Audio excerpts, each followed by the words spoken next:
The new sports car shimmered like blood under the afternoon sun. Right there in my parents' driveway. I didn't even need to ask. I knew exactly whose money paid for it. Rachel spun in slow circles around the car, her designer heels clicking on the pavement, squealing like a game show winner. Maybe she was. She'd just won $50,000. My $50,000. I sat frozen behind the wheel of my 12-year-old Honda, still in my wrinkled work blouse, after a 12-hour shift. My phone buzzed another overdraft alert. Third one today. I'd been ignoring them, praying there was some mistake. There wasn't that car, that celebration, that smile on my little sister's face. Was bought with the house fund I'd spent the last 7 years building. And the worst part, she didn't steal it behind my back. She had help from my own parents. This isn't just a story about betrayal. It's about what happens when you finally stop letting people treat you like their safety net. So tell me, if your sister drained your life savings and your parents backed her up, would you walk away, or would you make sure they never did it again? Let me know in the comments. And don't forget to subscribe for more true stories like this one every single day. My name is Clara Bennett. I'm 30 years old, a senior financial analyst at a mid-sized firm in Seattle. On paper, I've done everything right, graduated with honors, built a solid career, never missed a payment, never asked for help. And I've been saving for a house since I was 23. Every bonus, every raise, every skipped vacation and budgeted meal, it all went into that one account. The account that was supposed to buy me a future security stability. A place that was mine. But I forgot one thing, and my family responsibility isn't rewarded, it's exploited. Growing up, I was the strong one, the helper, the one who never caused trouble. When Mom had one of her headaches, it was me who packed Rachel's lunch and walked her to the bus stop. When Dad couldn't balance the checkbook, I was 12 years old with a calculator and a cup of cold coffee trying to keep the lights on. Rachel was always the favorite, the pretty one, the charming one, the one who could never quite stick to anything, but somehow always got praised for trying. 3 universities, dropped out of all of them, 6 jobs in 2 years, quit everyone. No real experience, no real drive, but always a new outfit, a new story, and always, somehow, a new excuse. Still, I supported her, bought her groceries, paid for her prescriptions, even covered her rent once, 3 times. Because that's what families do, right? At least that's what my parents always said.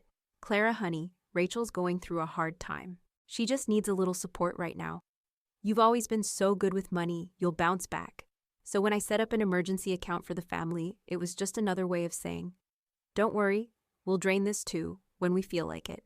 I just didn't know they'd do it for a car.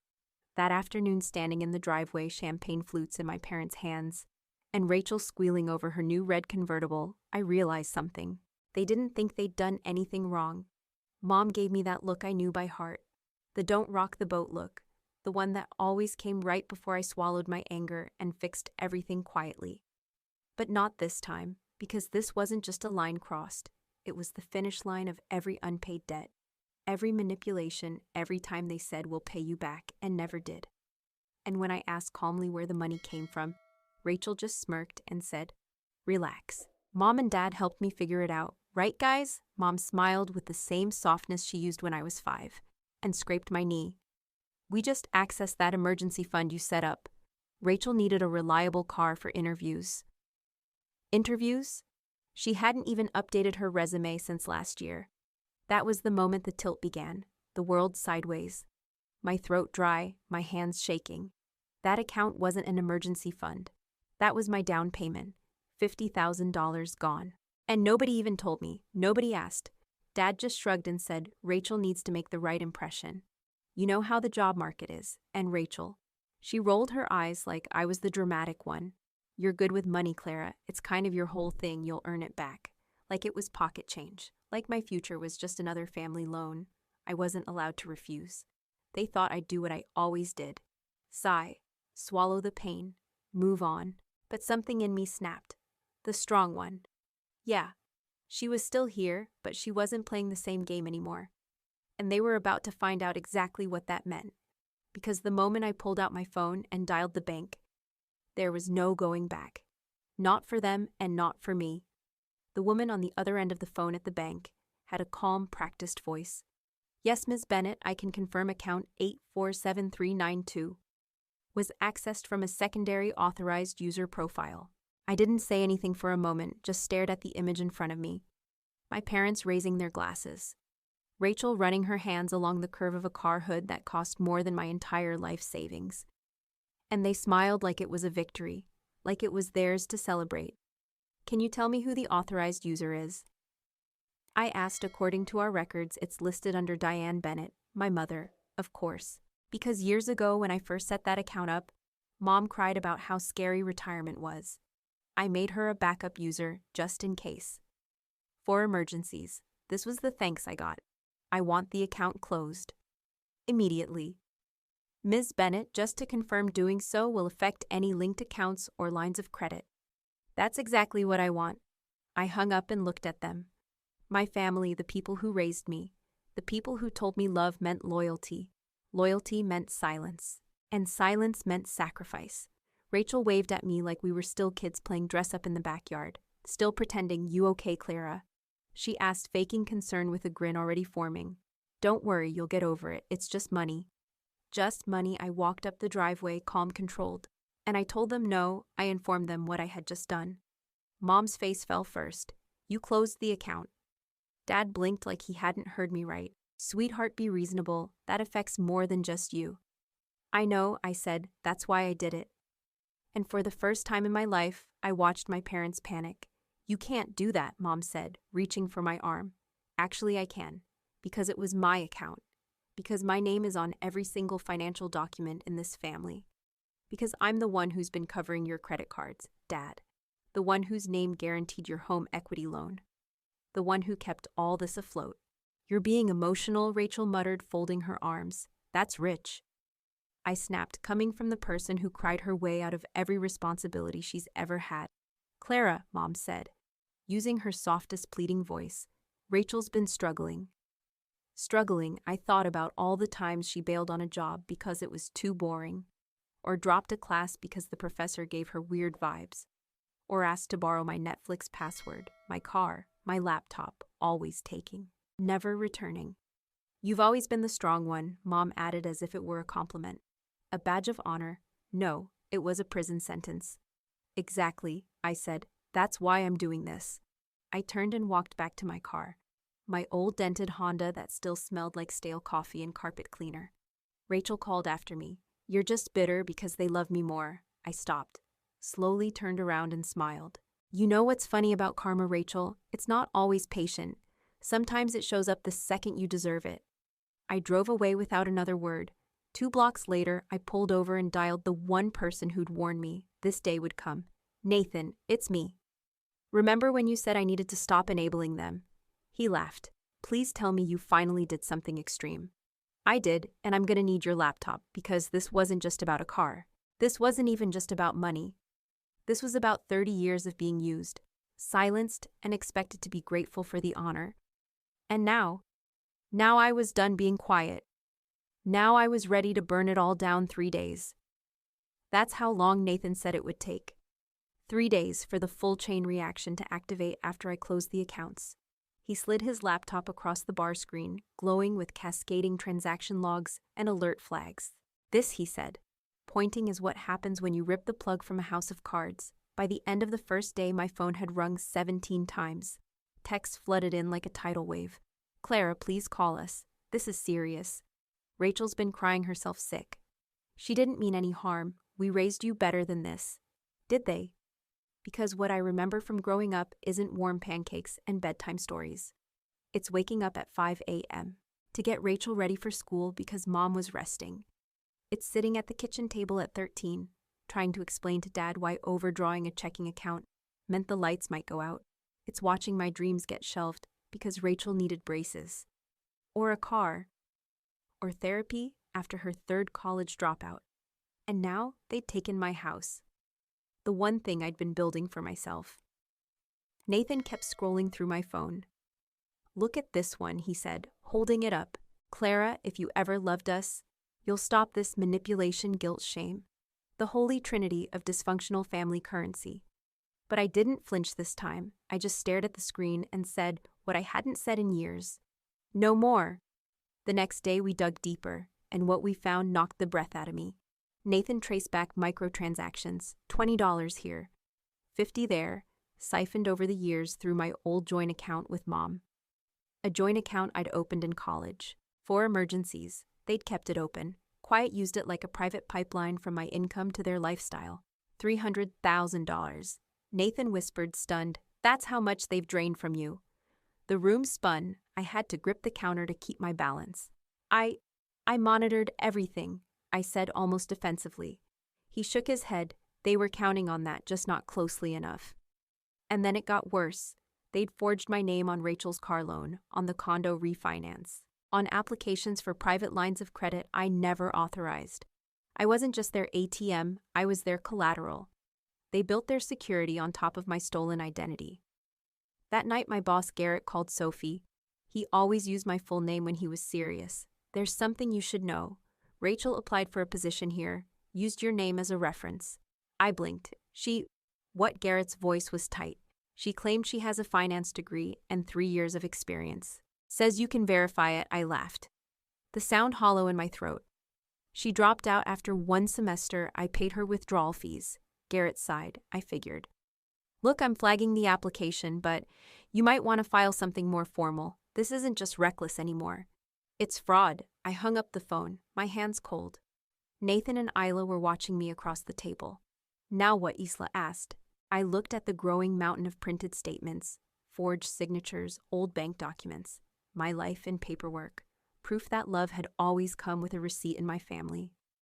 "I'm going to do what I should have done years ago," I said, voice steady. "Call a lawyer." I nodded, "and the police. Because there's one thing about being the responsible one. We know how to keep records." And now I had everything I needed to prove that the people I called family were criminals who just happened to share my DNA. The point of no return wasn't coming. It had already passed. And now I was going to make sure every signature they forged, every dollar they stole, came back to bite them with interest. The next morning, I walked into the downtown precinct with a binder in one hand and Isla on the other. Detective Rivera met us in a narrow conference room, a pot of old coffee steaming in the corner, the smell sharp and burnt. "This," I said, placing the binder on the table, "contains 5 years of financial abuse, identity theft, fraud, forged documents. You name it." She opened the cover and her eyebrows climbed with every turn of a page. "You're saying your parents and sister did this?" "Yes, and you didn't notice until now." "I noticed last week. I'm here now." Rivera gave a slow nod. "Well, Miss Bennett, what you've brought is extensive. Once we process this, there's no undoing it." "Are you prepared for that?" "I'm not just prepared. I told her I've waited my entire adult life for this." That afternoon, the paperwork began. Formal statements. Affidavits. Isla helped me draft a restraining order to keep them away from my home and office. Nathan dug deeper into digital forensics, tracking IP addresses and routing numbers to show deliberate, organized fraud. We built a wall, fact by fact, receipt by receipt, signature by forged signature. By the second day, the pressure hit them. The family group chat exploded. Texts, calls, voicemails. My parents showed up outside my apartment in their car. Mom crying, Rachel buzzing every unit in the building, even trying the fire escape. But I didn't go down. I didn't answer the door. I watched from behind the blinds as Nathan made coffee and Isla picked up her phone. "Eliza Bennett is filing a police report," Isla said, stepping onto the porch. "This is harassment." 10 minutes later, a patrol car pulled up. An officer told them calmly but firmly to leave. When Rachel screamed something about family betrayal, the officer raised his hand. "Ma'am, if you raise your voice again, we'll add a charge." They backed away, for now. But they weren't done. Not even close. Day 3, the real blow landed. Nathan discovered my name had been added as a co-signer for my parents' latest loan, just 1 week before I closed the accounts. They were desperate. Trying to refinance their condo before the banks caught on. It was my signature. Again, except it wasn't mine. That same morning, Garrett called Clara. "We have an issue." My stomach dropped. "Rachel applied to our biggest competitor yesterday. Listed you as her direct supervisor. She's using your name and our company's name to build a fake resume." I pinched the bridge of my nose. "Did she get the job?" "No, they flagged it and called me." "But listen what you've done so far. The way you've handled this? The board's impressed. They want to offer you a promotion. That caught me off guard. What senior risk analyst? You saw the red flags. You had the courage to act. That's leadership. I didn't know what to say. It wasn't joy. Not exactly, but something lighter settled in my chest. Nathan clinked his coffee mug against mine, to karma and clean spreadsheets. Later that night, we found more.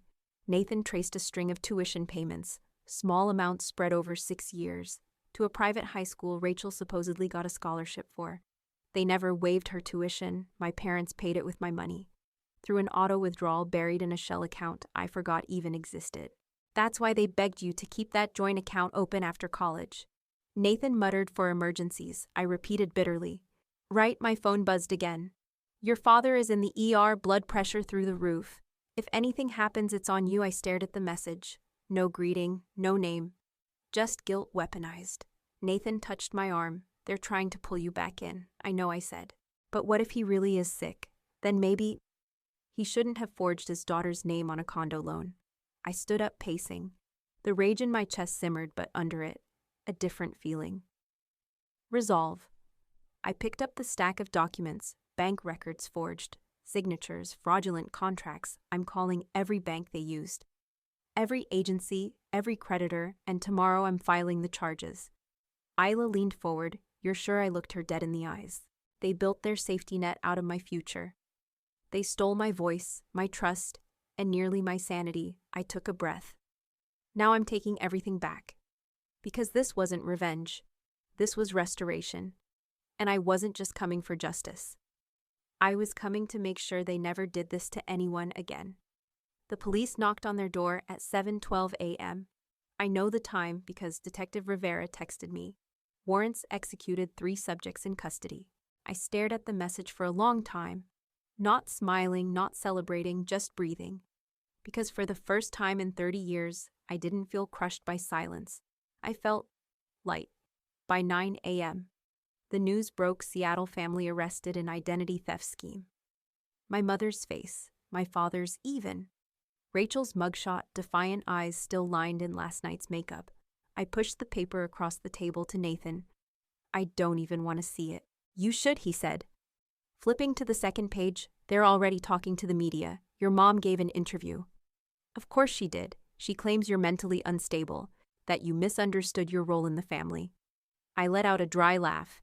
She's not even denying it, just reframing it. Narcissist playbook, Isla muttered from the doorway. Coffee in hand, when caught, discredit the victim. The phone in my office rang. Unknown number. I didn't answer. I'd already blocked their cells, but the calls still came. Work phones, burner numbers, friends of friends. One was my Aunt Melanie. How could you put your own parents in jail? They're devastated. Clara, Rachel's reputation is ruined. I kept my voice level. Did you know they put $12,000 of debt in your name 3 years ago? I have the paperwork right here. The line went dead. Elisa grinned. Boom, but it didn't stop emails. Social media. Rachel even started a GoFundMe claiming I'd destroyed our family out of jealousy. Nathan reported it within minutes. I also sent screenshots to the prosecutor. He added, fundraising off a criminal case. Not smart. Later that week, Garrett called me into his office. This isn't about your promotion, he said, spreading more documents across his desk. It's Rachel again. My heart sank. She applied to 6 other firms, used your name and the company's name to build fake references, even listed you as a supervisor. I closed my eyes. She's relentless. Garrett leaned back, but we've already flagged her across the network. And HR filed formal complaints with the city fraud unit. He handed me another folder. The board wants you to speak at next month's financial ethics conference. Your story could help others recognize family fraud before it's too late. I looked at the papers. For the first time, it didn't feel like a tragedy. It felt like purpose. Back at my desk, Isla and Nathan waited. Well, I got promoted, I said. Isla squealed. Told you karma pays direct deposit. An hour later, I got an email from my parents' defense attorney. They wanted me to write a letter of leniency for the judge. I didn't hesitate. I opened a blank document and began typing. Dear Judge, my parents and sister committed premeditated financial fraud that spanned years. They've shown no remorse, only damage control. I will not ask for leniency.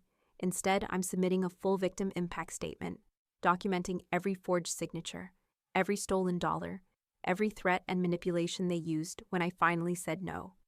They want to play games with the legal system.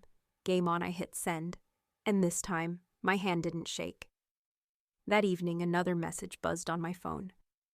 Their house is in foreclosure eviction next week.